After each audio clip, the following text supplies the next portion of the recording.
Installation for screen replacement or inside mount windows.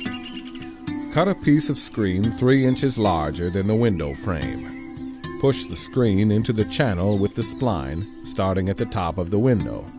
Use the spline roller to roll over the spline, forcing it into the channel.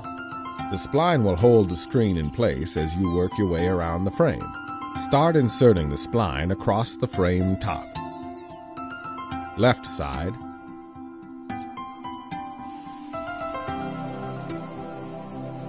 Then the right side, and finish at the bottom. Keep the screen pulled tight throughout the entire process.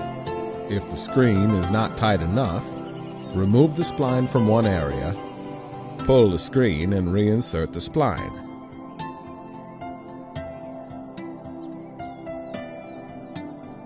Trim the excess screen and spline around the edges carefully with an X-Acto knife. Sunroom Solutions, bringing the outdoors indoors.